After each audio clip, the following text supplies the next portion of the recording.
This is the Mettle podcast, and I am your host, Coach Matt Thomann. I'm a former athlete, teacher, coach, and athletic director that switched careers after surviving cancer and a stroke in the fall of 2020. But I'm also a dad of a son and a daughter that were successful high school athletes that went on to college. Now I use that experience along with my ICF coaching certification when helping teams, coaches, and athletes from all over the country. Each week, I will pose a specific question that will help coaches of all types better understand mental toughness. In the Mettle podcast, coaches will learn to help their athletes overcome adversity without being the adversity they need to overcome. Hey, so it is the Mettle podcast, and I'm here with my guest today, Ryan Tompkins, and Ryan is a good friend of mine, and he's gonna say something. I'm gonna cut it before he gets a chance, and I'm gonna say he's gonna say something about the fact that he doesn't understand why he's on here because he doesn't have anything good to say, or he's nothing interesting. And I'm just prefacing that to say that so you can't say it, so you can't self-deprecate yourself. But I mean, you've been a head coach now for how many years? This is 22. Yeah, so you've got something worth saying. If but hopefully, I don't know. Yeah, my wife doesn't think so, but yeah, she does. Does she listen? Does she listen to the show? She does. Well, now that she knows that this is happening, that you might gain one listener. But I could also lose you a potential listener if people go well. Well, I mean, I'm guessing that the things you say on here have nothing to do with why she thinks you don't know anything, right? Well, I mean, yeah, So I think the greatest men that we see in all walks of life are still an idiot that can't find the ketchup in the refrigerator. Yes. Right? Yeah, and can't. What's kind of good about that though, right? Is I don't find Misty asking me too much for help sometimes because she doesn't have that confidence in me, which is okay though, because that's one less thing to worry about. Well, it's a little less pressure, right? Yeah, for sure. So this is way out. Like I told you, I didn't know what we're going to talk about today, but I'm just going to say, so I got into this thing about talking about like guys can be idiots at home and that's fine, but whatever. Have you ever noticed that it's still okay on commercials to just really hammer dads as an idiot? It is. We just have to take it. And I think part of it maybe is also that there's a lot of truth. There's a lot of truth in some of that. I watch some of these commercials and I'm an idiot at home. I get it. I understand it. But I watch some of them and I'm like, if they reverse those roles, right? Yes. Yeah. So that's just I'm just putting lightly if you do that. Oh my goodness. Can you? Yeah. Right. So there's a lot of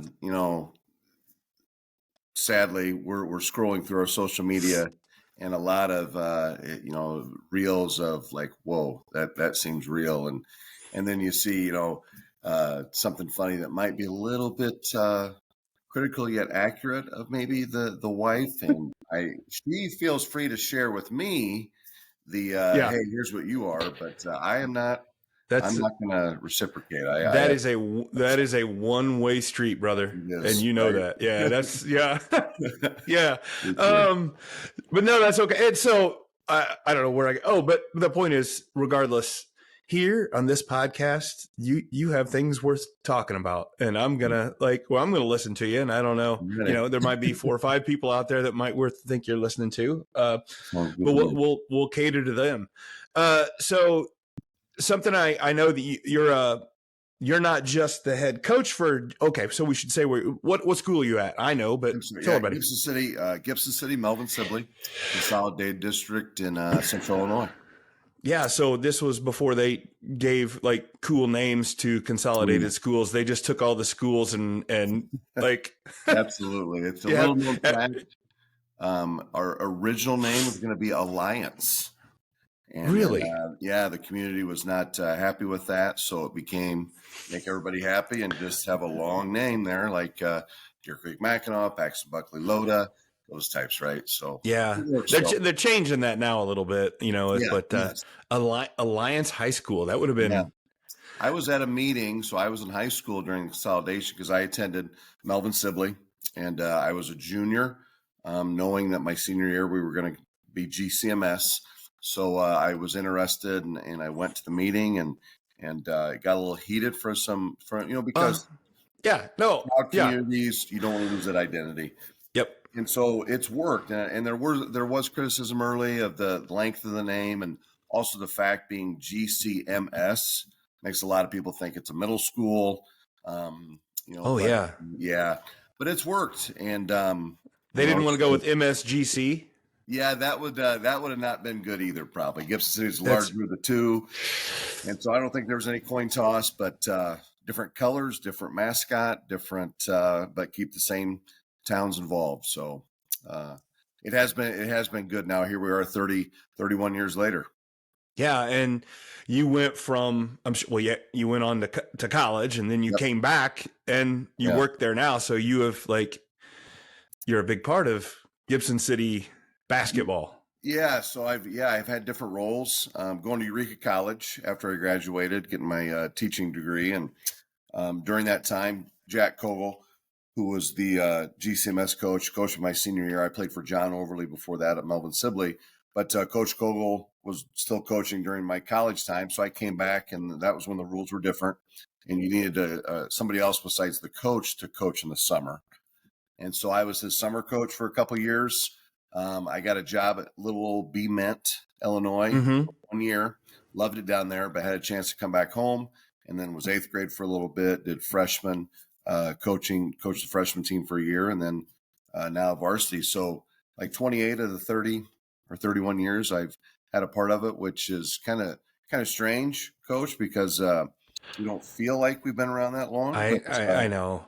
As they say that sometimes the days are long, but the years are quick, right? Right. I my first year of teaching, a guy who was on his way out, Dave Gambetti, and I don't know if you know Dave, but he was, but he said that to me at one point, and I was like, "Okay, old guy," like what? And I'm like, and now I'm like, "Oh man, right?" Like that really, I felt that. I feel that now, right? And it's and it's frustrating to look back and think, wow, I wish I would have listened more. I mean, that's me speaking about myself, because we have those same conversations with kids all the time about, hey, it goes quick, enjoy your time here.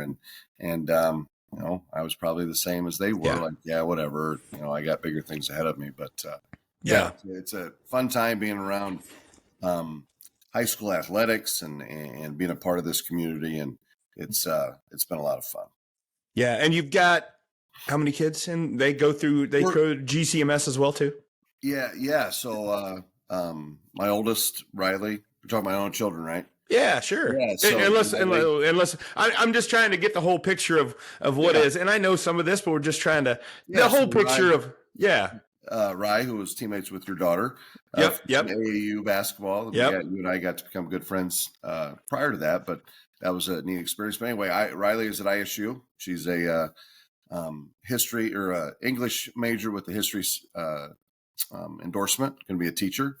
Sadly, though, she's going to be student teaching at Tremont. So, big rival of yeah. That's okay. It's okay. She's a good kid. So Reagan is at Heartland College, and they're living together, and that's worked out so far. In Bloomington, and then Reed, our youngest, is a freshman here at GCMS. Oh, so is he a hooper? Yeah, so he's always played basketball. He tried track for the first time as a 7th grader and really enjoyed it. And then this past spring, he had never, and I'm a huge Packer fan.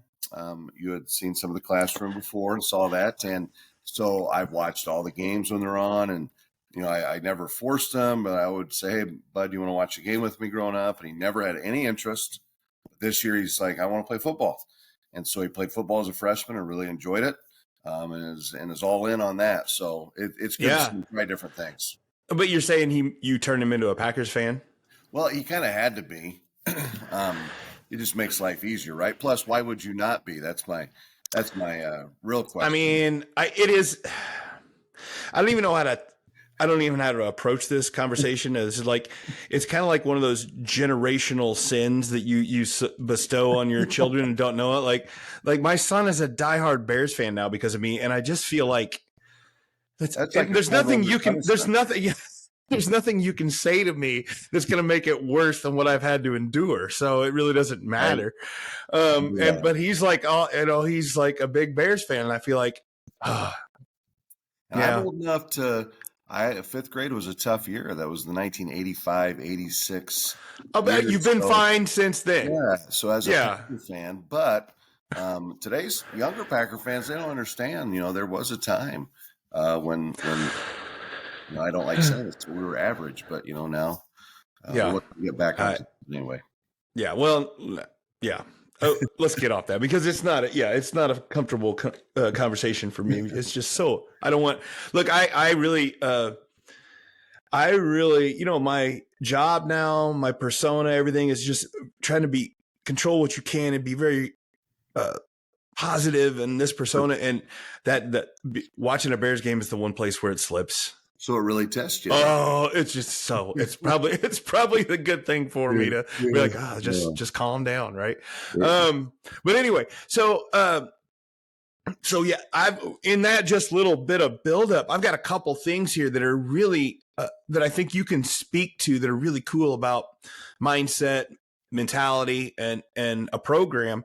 And one, you could definitely speak to the importance of an identity in a team, because that has to be a very formative idea for you to be in high school and then have it during a consolidation. Yeah. And then also, I think you could speak a lot towards legacy, because you have a school there that's been there in existence for 30 years and you've been the head coach for 22 of them. Yeah. Right. Yeah. And that's, speaking of the generational sins of our, for better or worse. Yeah. Like it's GCMS is mostly the Ryan Tompkins era, right? Yeah. And we're, it's a special situation because, it's not, so in those 30 some years, we've had, Mike Allen was the head football coach for 21 seasons, just recently retired from football, and an assistant is Chad Augsburger took over, kind of keeping it in the family. Mike was an assistant for Vic Jennings, the coach before him. Right. I played for Coach Kogel, who coached here before me, and was his assistant. We've had the same baseball coach for 21 seasons, 22 seasons, Dustin White, the same boys track coach, and Mark Ward for 22 years. And I think that consistency says a lot. But you talk about legacies and that's a real heavy word, right? Because, you think of, like, I don't know, instinctively you think of like, legacy. We're talking about Abraham Lincoln and Bill Russell types. And it's like, well, anybody can establish one, I think, and it can be good or bad, right? But having a group of coaches that have been here for a long time, it kind of, the whole group become you're looking at 2 decades of the same people leading athletics. And there's something to be said for that, because it's a community there that you want to be a part of if you stay that long. And also the support, because coaching is not easy. You create a lot of people that don't see eye to eye with you, and to have the support to be able to continue to do it that long is pretty special. No, I do think everybody has a legacy. It's just like you said, what it is and what it becomes or what it represents. How does that affect?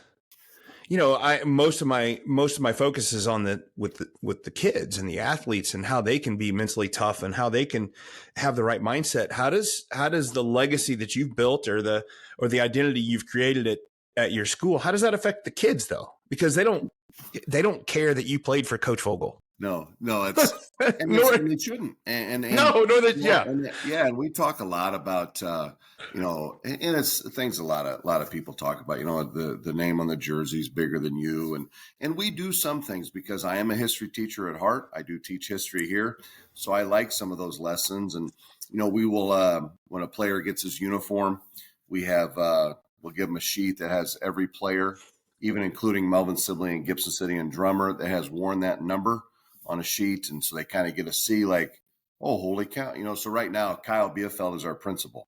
Well, Kyle played basketball here, was a coach with us for on the boys side for 6 or 7 seasons, was head girls coach.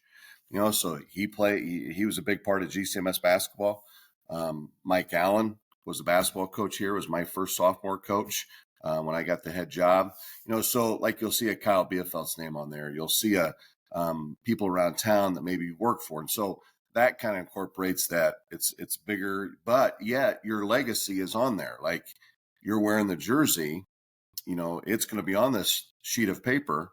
And so what are people going to say about, John Smith and what he did in those years or whatever. So it's hard for me to keep some of that history stuff out of it because I do like that you're a part of something bigger than you and that goes into your decision making and everything else. That what you just said, I have never heard of somebody doing that, handing out the sheet of everybody who had their number before you. I'm telling you, that's the worth the price of admission from this podcast, right? Like for list, like that when you said it, it's like, well, that's an obvious thing. Coaches should just do that, right? If you want to build a program and look at the past and build on it, you should just do that. And I've never heard anybody do that before. And again,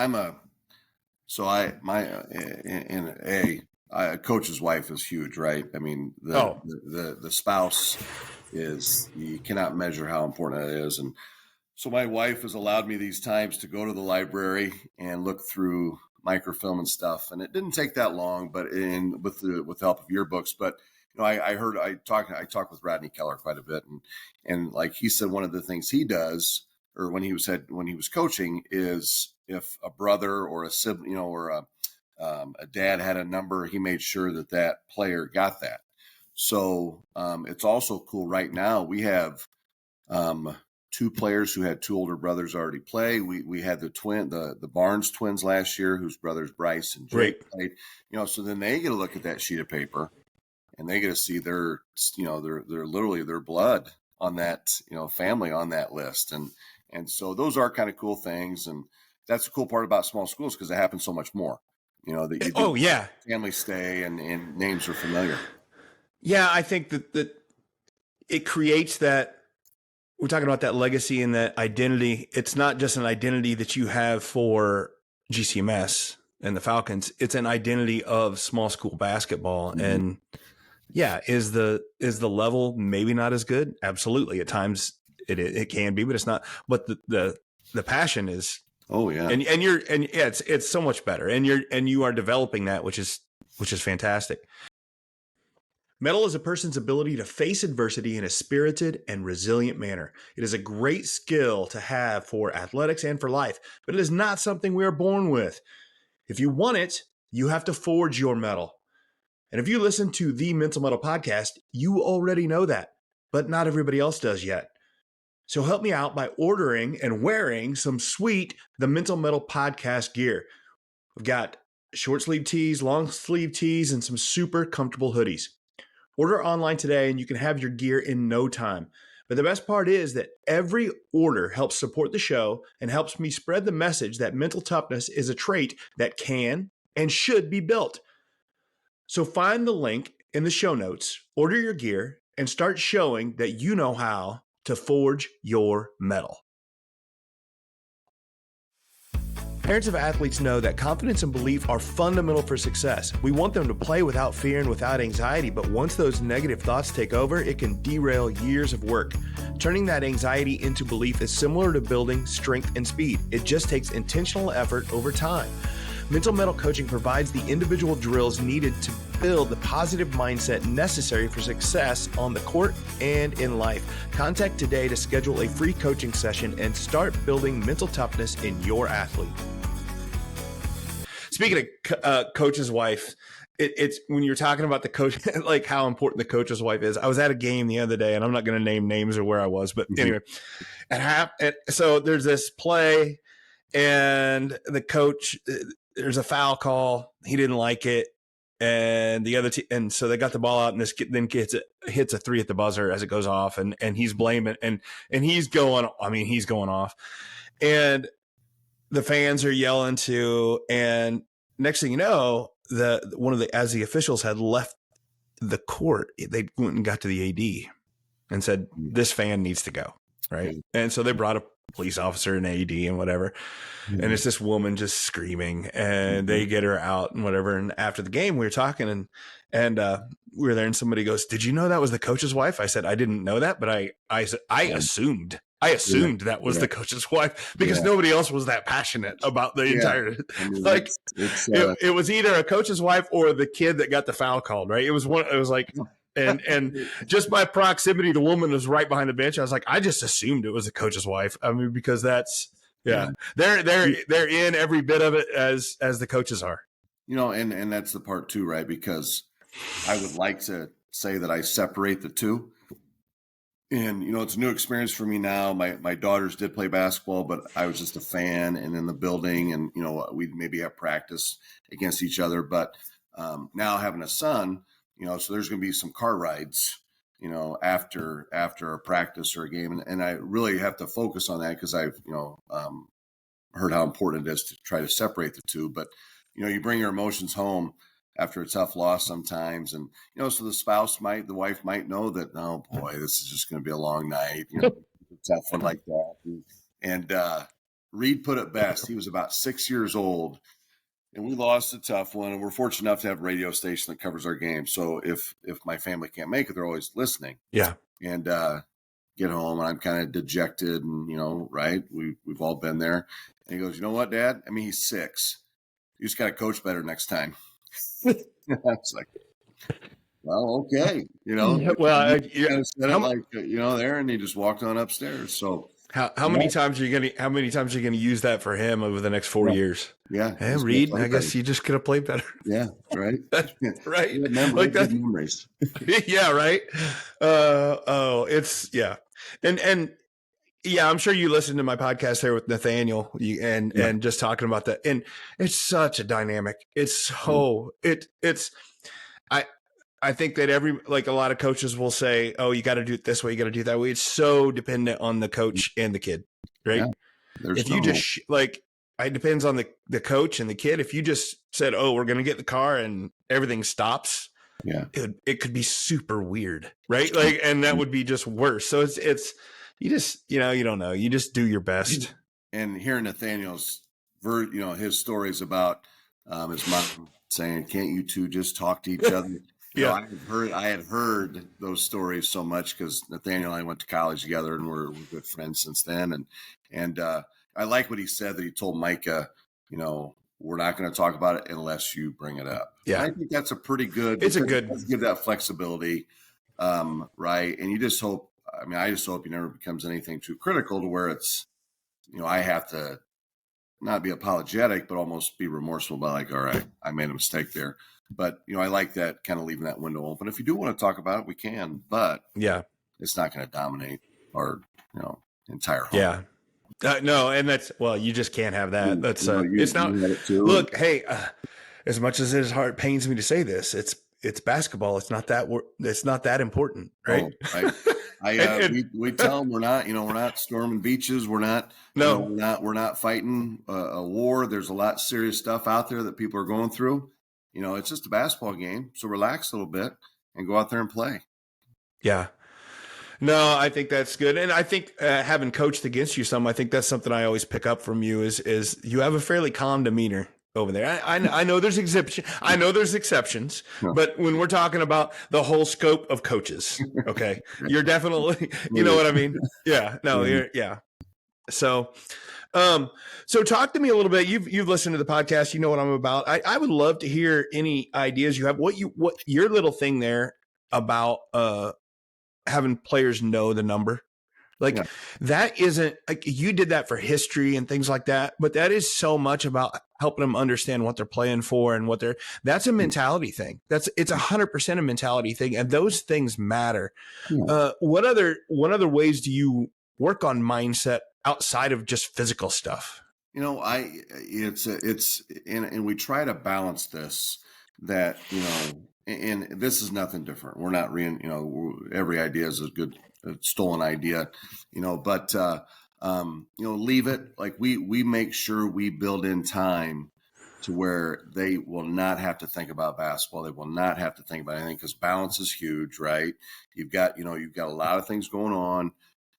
So we want you here when you're with us, but hey, when we're done, it does not, like I said, you have Thanksgiving, you have Christmas, you have New Year's, you have all these holidays. It is not good to be thinking about basketball during all those moments. Get a break. Sundays, get a break. But also with that, then balance the fact that when you are here, it is very important for you to be with us because this is important. And, there's so many life skills in being part of a team. And, you have to handle adversity as a group, right? All these things that are just built into being a part of a team and in a competitive sport that find balance, but also don't let that take away from the importance of being a part of a program. Like it's, I think every coach in America has probably said, hey, when you get in trouble in class, when somebody sees you doing something you should not be doing, they do not see your name. They see you as GCMS, you're a basketball player. Mm-hmm. And I've had many, teachers walk in over the years and say, hey, one of your players. And so we'll talk about that. We'll say, guys, I love when they say that. I love when a teacher says one of your players, and we own that. And you are a part of our family, but understand that you are reflecting, the entire group as we are too as coaches. And we had a good we talked about sideline demeanor. Sorry, the other night, very heated game, rival game, and I was getting a little into it. And one of our players said, hey, basically, like, Coach, relax. It's good. We talk about control the controllables. Yeah. And I needed that. I really needed that. Because we tell them to do it. We need to reflect that better. But B, also it's time to move on. Like, what happened? Let's get going. So was this kid a senior? Yes. Yeah. Yeah. I feel like that's such a senior. I mean, that has to be a kid that you have a really good rapport with it for him to be able to say that back to you. Yeah. And it was nothing, it wasn't disrespectful. It was nothing. It was just kind of a reminder of, we talk about control the things we can control. Officiating is not one of those things you can control. And so much wasted energy of our headspace goes towards that, and I took it as, I need to reflect that better. And true, they have the ball now. We got to figure out, we need to get back to doing what we're here for. It's the amount of effort and time and words and angst and everything that goes on with the official, because more than anybody, other than the players, they affect the game, the way they call it, the way they do it. And so it's natural, but it also doesn't change anything. No. I mean, you don't, sometimes, and so many times, and there's so many good officials out there, but there's less and less officials, period, because of all the grief they have to face. And that's why I just appreciate the rapport they have with an official, and also the official that will just tell you sometimes, I messed that one up. Yeah. Now, okay. Yeah.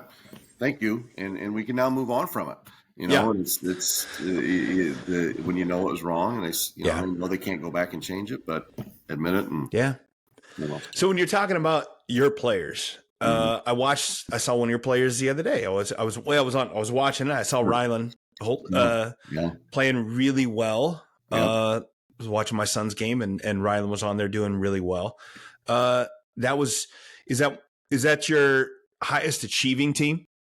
Oh yeah. The 2019 team that still to this day, I hope it doesn't stay this way forever, but we're the only 2A HOIC team to make it to the Final Four. Got third in 19. And what's cool is you mentioned Ryland, and him and I have kept in great touch. And Bryce Barnes played 5 years of football, had a tremendous career at U of I. Ben Freehill is kicking for Purdue, has another year left. Caleb Bly is running track at Millikan, has a 5th year. Josh Bly, scholarship football player at McKendree. Nathan Gerard is now teaching and coaching at Hayworth, but he played baseball at Eureka. And then the other guys too that were a part of it, the Chris Hoods and the Lane Shorts and the juniors in that class, that so many talented kids, but how they were as a group. But it's so cool to follow them moving forward and seeing what they're doing. And right, I think John Wooden said you'll know how good a job he did in 20 years. And AJ Richard, he's invaluable. His role with our program as an assistant coach can't take a whole podcast to describe how important it is. But he's a graduate. and he played. That was my first year. AJ was a senior. And so having him back and being a part of it, again, builds into that whole legacy thing of being a Falcon. But, keep in touch and keep in base and watching these kids grow up and had a holiday party I was invited to yesterday of a former player. And those are really the cool family aspect of things, because a lot of sports you refer to as family, and we break out the family, and there's nothing like your family, but you can be close and you can have a connection, and every team has that special connection that will never quite be like that. But pretty cool to watch that game where you had Lane playing, Jack Weber from HYC, and then Ryland all the way in Texas, 3 HYC guys playing in high level basketball. No, it was good. It was fun. It's fun to see, and it's to know that they can get what they need there at the HYC. I mean, you got to really work. You got to have some talent. You got to work, but you can do it, right? Yeah, absolutely. Which is fantastic. Yeah. So when you're talking about, you're talking about in 20 years, you're done, but hey, you got a pretty good idea in 5 years, right? That's a pretty good ROI, right? Like, but how intentional are you in the moment? Like, hey, this is, you know what I'm saying? Like, I think it's easy to see. It's easy to say you'll know in 20 years, but I think coaches want to know, well, I want to know if I'm doing a good job right now, and I don't want to wait for 20 years to realize how about I screwed it up. Yeah, right? 100%. And, I reflect a lot. I think probably too much. But I also think it's important that, the coach has a lot to do with it and needs to take a lot of the blame when things don't go. And so, there's different ways. When we grew up, right, you didn't question the coach. You didn't, it was whatever. It was a one-way street. And I think my way or the highway, right? Yeah. And now I think the mentality is a lot different, even in education. You just did what the teacher said and whatever, but there's a lot more dialogue now that exists. And like, we created our core values for the season. We'd had the same ones for about 10 years. And so this year we had, the coaches came up with 4, but then we turned to the players and said, all right, what are 2 you would like to have? And try to, again, have dialogue and have conversation, let them have input on some of those cultural components to where they can also hopefully feel comfortable to say, hey, if there's something they want to, in a huddle, in the heat of a moment, speak up and say, why don't we try this? And there'll be times too where we'll say that as coaches, like, hey, what's a play that you're feeling good about right now? And it kind of really started, it really started with that 17, 18, 19 group, because they were so knowledgeable about what was going on that we did turn to them sometimes and say, all right, what are you guys thinking right now? And so we've kind of carried that on. And so I think that's part of the reflective process of like, here's your chance. If you don't agree with what we're doing, is there something that you have more confidence in? And we'll try it, because if you have confidence in it, that's going to help. A lot more than anything else. Yeah. And that's such a, that you're right. That is a more new idea. Yeah. And it's hard to remember, like you say, this is your 22nd year. Mm-hmm. So it's very easy. And I'm not saying you do this, but it's very easy for coaches to get the idea of this is my team and this is my program. In all reality, it is for kids, right? Yeah. It's for those kids. And that is so hard for coaches sometimes to forget. Yeah. It's easy to forget. It's hard to remember. Yeah. Wins and losses are so quickly looked at. And I've had I've been very average to below average in my career in that regard.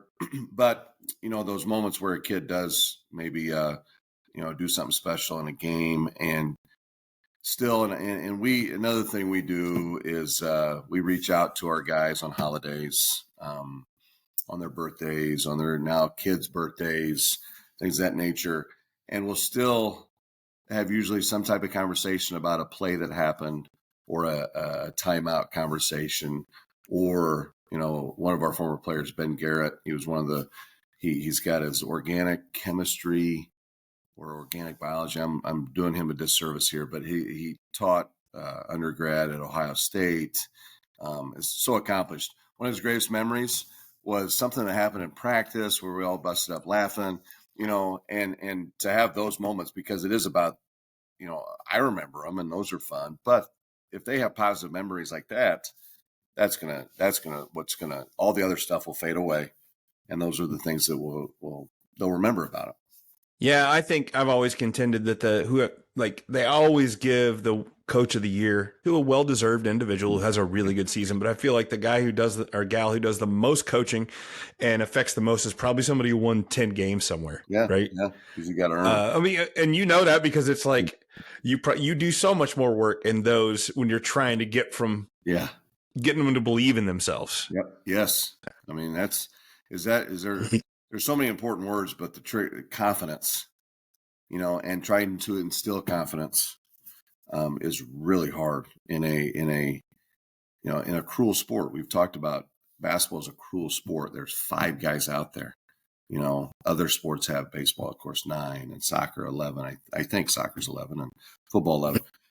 It's a cruel sport. I mean, there's not as many minutes to go around, and that's why we constantly try to have conversations too about your value to us is not how much you play or how many points you score.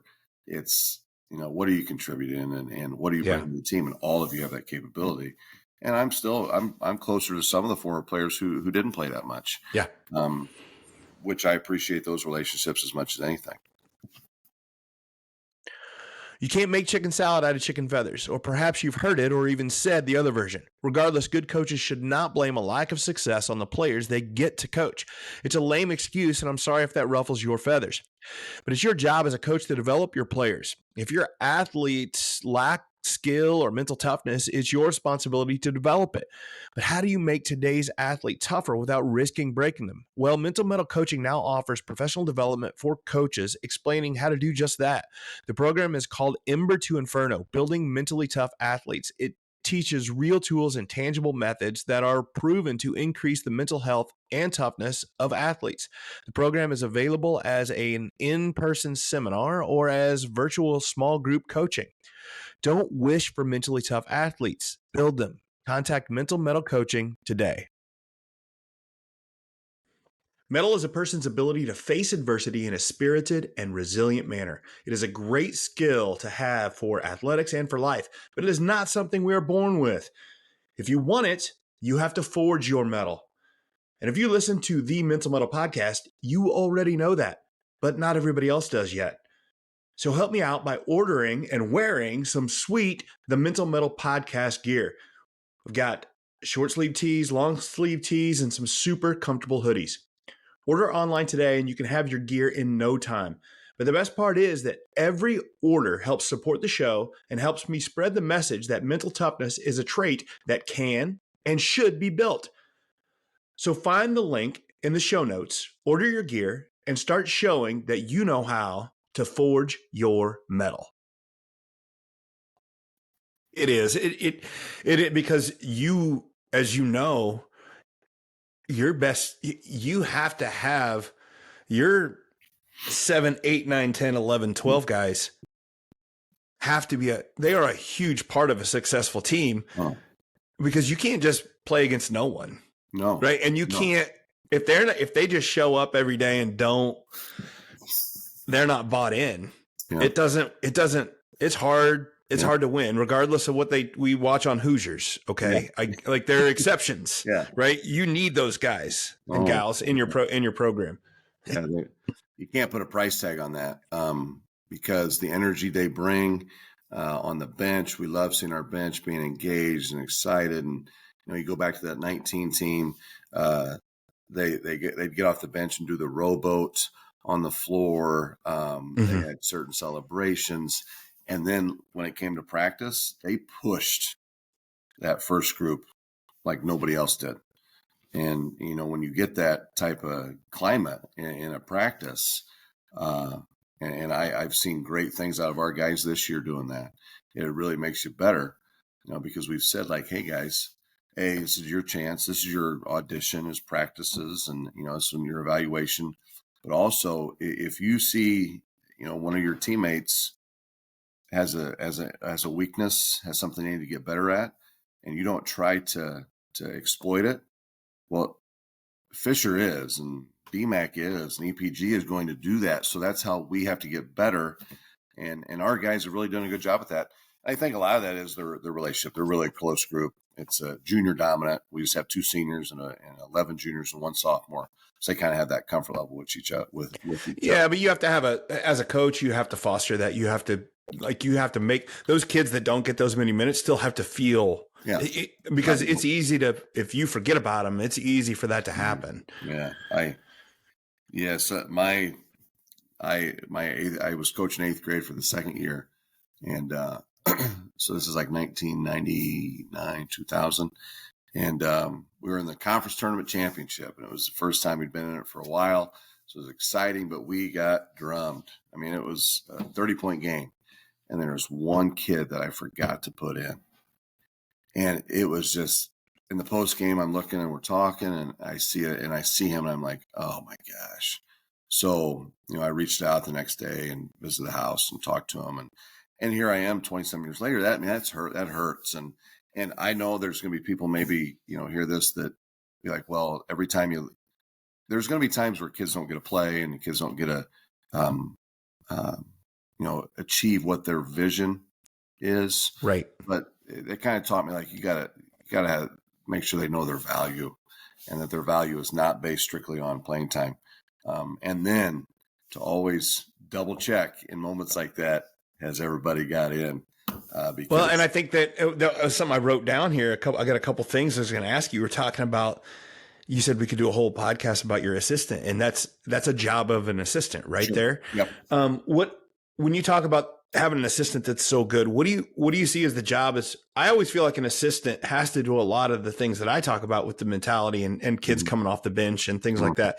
What are you talking about with your assistant in helping with those things? Yeah, I think too, right, Coach, that a lot of times the assistant is easier to talk to for a player. Oh, absolutely. And it's for whatever reason that is, it's just, that's the way it is. And that's okay. So try to build a climate of, like, I am okay if this player has trust in you and wants to talk to you. Yeah. Because we have great trust, and I have great trust in our staff that it's not going to turn ugly, of where the coach is going to be like, yeah, Coach Tompkins doesn't know what he's doing. You should be doing. So, and that's, you hope for that, but I also try not to take that for granted, because you can have, and I've been blessed with so many great assistants that haven't had to really worry about that, because that can ruin a lot of people. Yeah. But so back to your main question, make sure the coaches know that we want those conversations to exist, and that if you feel it's something that needs to be brought to me, then please do that. Because sometimes it doesn't. Sometimes the conversation that, if it is affecting their mental health, though, if it is affecting their well-being, those have to be brought to me. But if it's something about, they think they should be playing a little bit more and want to know why, and I would say 95% of those conversations, the coach will come to me and talk to them about it. And the player knows that too. But I think it's our culture is hopefully good enough to where the players know that they can talk to any of the assistants, any of us, me included. But I think that's a huge part too. And we have our JV coach, Robbie Dinkins, has been with us for, I think, 11 years. Steve Grauer, who helps with football, he's an assistant football coach, our freshman coach. Jake Barnes is an assistant, played for us. And then AJ, who is now here working in our district. So they, they're familiar faces too, because we've been working camps, and since these current kids were in like 6th, 7th, 8th grade, for me, when they were in 1st grade. So I think that also helps with that. And that's a role of an assistant that is also really important. Yeah. Sometimes be that bridge. Yeah, absolutely. The only thing I take umbrage with what you said if it affects their mental health or something like playing time, but those can be very much intertwined with a kid. Oh yeah. Yes. Oh, because like how does a coach weigh his success, wins and losses? How does Same with the kid often value their role in the team? Do I play? Did I start? Do I play? How was my stat column? And yeah, it's natural. I was that way. I guaranteeing you I was that way a lot of times as an athlete. So yeah, that's why it does need, and like I said, there might be a rare occasion where the assistant would, but then it's brought up at some point, and maybe sometimes the timing of it is not the best, but there definitely is trust between the three groups, I think. Yeah, no, it's interesting. It's a whole interesting dynamic and conversation about playing time, because that's something that as a parent, you want to get to see your kid play, but you also have to be promoting that idea of just keep getting better and keep adding value to the team. I don't know if you listen. I had that podcast with Henry Domercant, who played at EIU, and he mentioned that he said, tries to tell his guys that if you're helping the team, you're helping yourself. And that's so useful, but it's so hard to do because everybody wants, as a parent, you want to see your kid play. Was it, you remember Ken Crawford, who was at, T-Town for years. I would listen to him and he said every parent wants their kid and the 4 other best players on the floor at all time, right? That's what they want, and it's real, and I get it. It's just you don't want to see your kid suffering, right? And a lot of times it's looked at as they're suffering if they're not getting what they envision, and that's hard. And as a parent, having kids and seeing your kids go through challenge, but in the end too, it's that adversity and the understanding that we all have a role in this, and that could be a life skill that you take to the workplace, and it could be at families, and try to hopefully they understand that, and that's why I think it's so important. High school athletics gets sometimes chastised about getting too much attention, and being a part of team is an invaluable life lesson. Just being a part of one, good, bad, indifferent, being a part of a group is so long as it's done right. Yeah. Right. Because it can be a really bad experience and I think coaches can play a huge role in that one way or the other. And I'm not, you know what I'm saying? It's absolutely. They can go toxic in a hurry. Yeah. And, it's, don't let the highs be too high, don't let the lows be too low, and try to create a balance, because a lot of times your players are going to reflect how you act. And I think that's a big deal. It's hard when we're talking about, again, small school, high school basketball in Illinois. It's passionate. So it's hard to be, there's that passion, but then you also have to, it's hard to do. It's just hard to do. Yeah.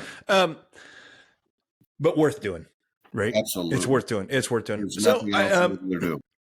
When you mentioned your core values, like, is that I have 2 questions. One, if you want to share any of that, and 2, how where'd you come up with that idea of that you have to have core values? Like, you get what I'm saying? Like, because it's not like it's a given that you just have to have that when you start a team, right? Or a season. No, absolutely. We've had many where we didn't have them. There's a lot of things that over the course of time I've went with and gone away from, maybe kind of based a little bit on the team. So I read a book Tom Crean wrote when he was at Marquette, and he talked about core values. So I thought, let's try to. So the coaches at that time, it was Kyle Bielfeldt, Nick Elder. I said, the 3 of us meet, and what are you talk like culture. I heard a great definition. It's a very used word, but a very misunderstood word. It's just kind of what everybody throws out there.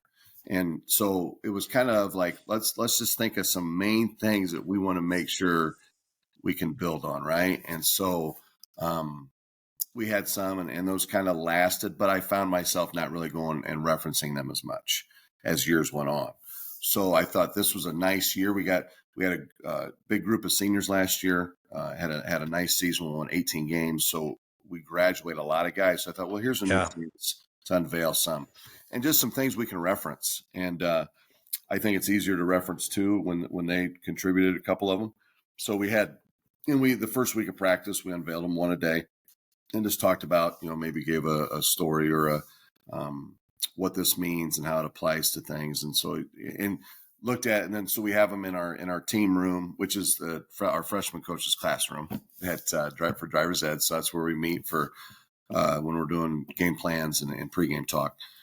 So it has them on there on this board, and it goes back to John Wooden, Make Today Your Masterpiece. We have this canvas in there, and it's built on the first one is selflessness, and how it goes in everything we've talked about so far, right?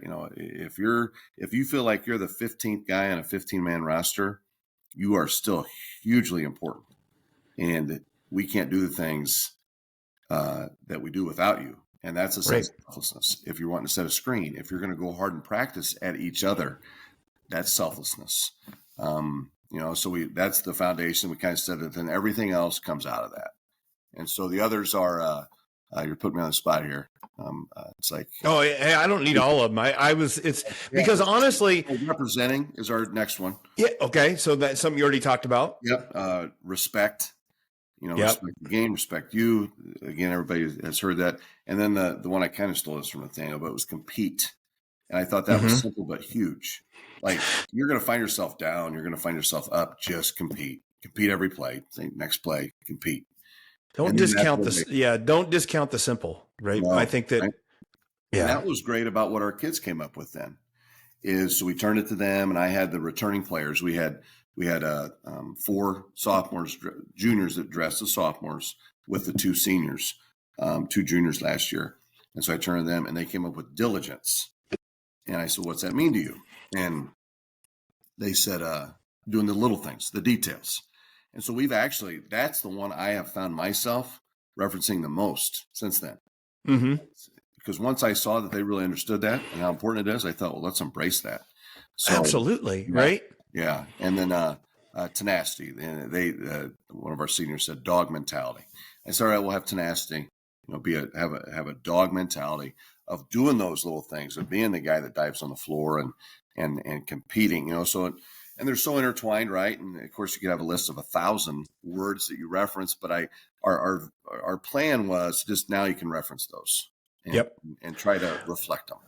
I think it's very similar to some stuff that I do with coaching. If we get people to understand their values, and that's an individual thing too. If you know what your values are, at least then you can know, with the mental coaching that I do, it's a lot of when people get struggling in situations, a lot of times you can look back and see that you're not honoring one of your values. And that is causing a lot of angst in your life. Mm-hmm. And if you let's say you have a big game in the HOIC tournament, and you guys just you aren't diligent and you don't do the little details, and you lose by 2, right? Mm-hmm. Your kids are going to feel worse about that game because they're like, look, we didn't do these little plays. And it's not to make you feel bad, but it's to make you right. Because there's going to be ups and downs. Right. Yeah. But to say, hey, now we know why it's important to be diligent.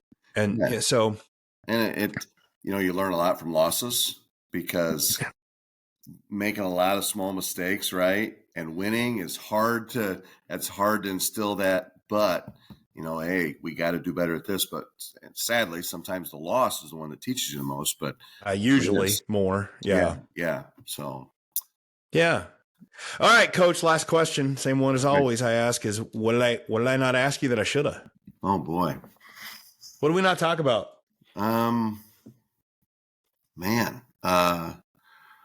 Oh shoot.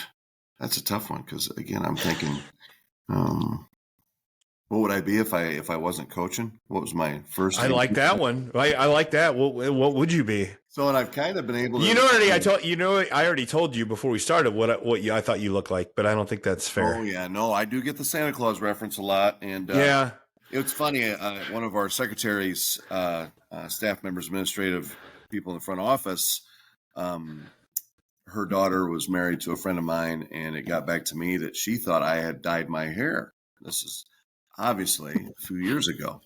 And I was like, no. And then she's still around. And so obviously it's very, very, very clear that I don't. But if I need a little money around Christmas time, maybe I can. I mean, hey. Moses Santa. Well, what was your answer? I'm apparently trying to do the whole Santa look. But so I went to college, and I had really no idea what I wanted to do. And my business teacher, who was an awesome teacher, big influence on me, said, you're always talking sports and stats, and is that you should go into communications. So I thought, well, hey, yeah, I'm going to get on ESPN, right? But So I entered study McMurray College, and I was a communication major for about half of a semester before I want to get into teaching. I want to coach and teach, but I do help on the radio broadcast for football around here with GCY. So I kind of am able to live that little dream on the side, and that's a lot of fun. Gary McCullough and what he has done for this town to be a part of some things. No, I was like, listen, you guys, you always showed up at, Yeah. Yeah. And that's the other part too, is, I just, whether it be that role or coaching or teaching, just meeting, getting to be a friend with somebody like you, through this is what's really cool. And that's not a lot of careers have that. No, I think we were talking about how there's less and less officials. I think there's getting to be less and less teachers and coaches because it's a tough profession, but the benefits are yeah. But I think it's great. Yeah. And it's so awesome. I really, Matt, what you are doing, the platform you're using and what you're doing with it is awesome. And, it's, I love I love listening, and I really get a lot out of it because I know you're honestly doing this for the right reasons. And, it's really cool to hear your guests, and hopefully, like I said, you might gain a listener in my wife, but also if she listens to it at the wrong point, you might lose her. I think so. She can't be she's got to be a fairly good judge of character. So So, all right, Coach. Hey, I've sure appreciate it, and we will. I'll keep an eye on the season, see how it's going, and awesome. Yeah. So appreciate it. And go Packers tonight. They play the Chiefs. Oh, so boy. Go, but let's hope for the best. I know. I know. I'd say go Bears, but it's just sad at this point. You might get the top 2 picks in the draft. I know. They're going to start winning a couple games now, and they can't even be bad. Yeah. Right. They can't even do that. Right. I know. Okay, here we go. I got to get off because I'm getting negative. All right. I'll see you, Coach. Thanks, Coach. Yep. No amount of athletic talent or physical ability can overcome a poor mindset. Anxiety, fear, and negativity will always diminish an athlete's abilities and limit their success. If you're not intentionally developing your child's mental toughness, then they are not reaching their full potential. Mental coaching provides the individual drills needed to build the positive mindset necessary for success on the court and in life. Contact today to schedule a free coaching session and start building mental toughness in your athlete. Obviously, I'm going to get into a little bit about that interview and what I liked about it and a few questions for coaches, but I'm going to make my plea that I usually do towards the end, and I'm going to do it right now. And my plea is, if you like this stuff, if you're enjoying the platform, I really appreciate what Coach Tompkins said about the platform I have here, the message I'm trying to get out. If you like it, I am asking, just subscribe, like, share, send an email. You like an episode? Send it to somebody. Send it to a coach. Send it to a friend. Send it to a parent.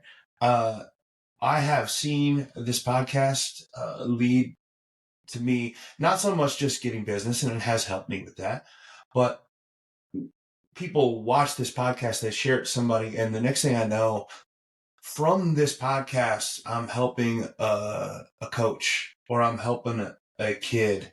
I don't want to oversell it, but I help them change their life just through the coaching process. So the ripple effect you can have by doing me a favor and sharing this, it's not an ego thing for me, really, but you just never know how you're going to affect somebody's life, even with sharing a podcast or sharing an idea. I think it's a great plan to do. It doesn't have to be my podcast, but I think we need to do a little bit more connecting, build those relationships with people a little bit more, let them know that we're all in the, at the end of the day, we're all on the same team. And we're trying to, I'm an old red green. I'm showing my age here, but an old red green. And he used to end every episode by saying, we're all in this together and I'm pulling for you. And I think that's a great idea we need to have. So one of the things, that's my plea. I'm going to put that at the beginning rather of my little part here before the very end. Just do me a favor, like, share, and spread the word. It's all about building that mental toughness in coaches and athletes, and it's a good thing. But a few questions I want to ask about to coaches about this podcast and how important, just some really good stuff there. Coach Tompkins, a really, really humble guy. I really had to preface with, like, he was very hesitant to come on because he was like, I don't have anything to add. And if you listen to that episode, he's got plenty to add. And I think that's part of the reason. The other reason I really love this podcast is it's getting some very, very humble coaches that do such a really good job. He's been coaching for over 2 decades. He is the face of that program. And I know it's a small program, but it's not small to those kids, the lives that he changes. And a couple of things that I think are really good to take away. I kind of did our conversation with him kind of was out of order in the sense the first thing we talked about was legacy. And we started then talking about that results that you get with individual athletes and how they're affected. And then we talked about core values and how important core values are. But to be honest, like, they don't happen in that order, right? It's good even if you're a brand new coach or you're talking about, hey, I want to build a legacy, and that's fantastic. That should be an end goal, but it's not a day-to-day thing. You can't, you get up every day and say, what am I going to do? Like, how's my legacy doing? Right? That's a little egotistical. But it starts with that core values, and that's for teams, coaches, individuals, players. I think that a little bit of soul searching about what our core values is really, really important in our lives. It gives us a little bit of a North Star and something that we want to always be intentional about every day, every practice. What this value of mine is really what I'm shooting towards. And not everybody's values is the same. I do this podcast because and I've done different, there's a lot of assessments out there on values and what's really important to you. There's some really good ones. One of my values that I've figured out that I guess I've known for a little bit, it's the same reason I do this podcast. I have a value of, I really value the ability to share knowledge. It's why I became a teacher. I love sharing ideas and helping people grow and learn. And it's how I became a coach. And it's why I do this podcast. Not everybody's that way. People like to do different things and what makes them feel really good. You need to figure out some of your own values for yourself as a coach, some values for your team. And that's a joint thing that you can do together. He said, and he's done this again for several years, so he's able to do it with using a little bit of history and what's important. But then he's also asking, he lost several players out of a senior season, and then got the kids to work on it and ask their opinion, which is really useful. I do some coaching sessions with teams that are really cool on finding what the values are for the team, the shared values, and we can figure out what the core values are rather than just throwing some words on a piece of paper and saying, here is our values. It's a shared idea. Okay. So you got to have those core values, and then you've really got to focus on them, make them part of your daily practice plan, part of your focus. It's something that's controllable. I talk about that all the time. So if your players know that's something they can do and something controllable, it gives them purpose, gives them direction every day. Here's what I'll work on. And then also you have to evaluate on how you're doing. Hey, we had practice today. How did we do on, as he said, our diligence or whatever value you have in that game? We won, we lost, but who cares if we won or lost? How was our diligence? How was our hustle? How were we towards our core value, right? And I think that you can start to do that all the time. You can have that core value, something you guys all agree on, the team, the coaches, the assistants, and have that be a priority, have that a point of focus, a controllable you focus on. constantly evaluate yourself, your team, your assistants. How are we doing on that? And then that is how you can start to build a legacy without being worried about what that legacy is going to be. If we are intentional towards something, we get better at it. That's one of the things I say all the time when a kid or a player starts to lift more or work on speed work.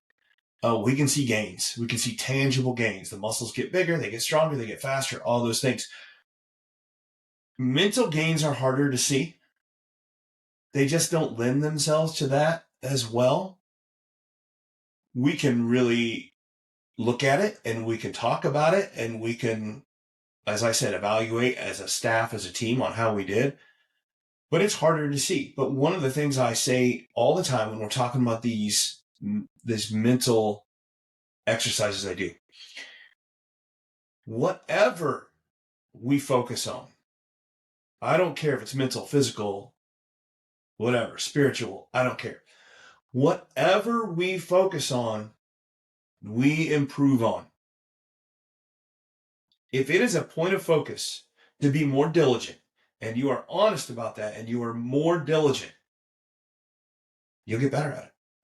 If you want to focus on hustle and have that be a point of emphasis and a controllable in your team, you'll get better at it. But it has to be intentional. It can't be a word that you put on a t-shirt. It has to be intentional. It has to be a daily thing that you put into your practice plans, puts in your hustle or your huddle, and something that you talk about all the time. It has to be on your mind. But if it is, you will get better at it. It may not happen as fast as you want, but that's how growth works. Growth doesn't happen in huge chunks. It happens daily. Sometimes the results that we want as coaches are longer in coming. But the growth happens in little pieces, and that's the goal. So all that he talked about, I love that episode. It was really good, and just and I think he's a really good resource. He definitely has stuff to listen to and talk about because he's been at one school for so long. It's a really good promotion for that district, and just how good of a job they do because they keep so many people and they've been there so long and they have that ability to build that legacy. And GCMS is a good program. They have good teams, but they also have teams that aren't as good. It comes up and down. It's not like and that's okay. And that's a good thing. That's a good thing that they're constantly having to change some things and get better and work. But at times, whenever they get the right mix of talent and right kids, they have phenomenal years. So it's all part of it. And I appreciate the way he does things. And I love what he had to say there about building that family, building that culture, building that program, and just having those core values. And I say it all the time. I whenever I find out good programs that are over and over again successful and have good people and produce good products, every time I have them on the podcast, guys like Coach Thompkins, I shouldn't be surprised anymore that they really focus on the mentality parts and understand how important that is. So good stuff. I love it. And yeah, thanks for listening. I'll throw it out again. I already made a plea once, but like, share, follow, help me out, spread the message. And yeah, I appreciate you listening. This has been the Mental Mettle Podcast. I'm your host, Coach Matt Tomann, and always remember, forge your metal. Thanks again for listening to the Mental Mettle Podcast, produced by Coraggio Media, sponsored by QuickCut, a video management platform for every level of play, and by Mental Mettle Coaching, helping athletes learn to face adversity in a spirited and resilient way. The Mental Mettle Podcast is created each week to help players develop more mental toughness, and that is something that will help all of us. So help me out and like and share the Mental Mettle Podcast with your friends. Until next time, keep forging your metal.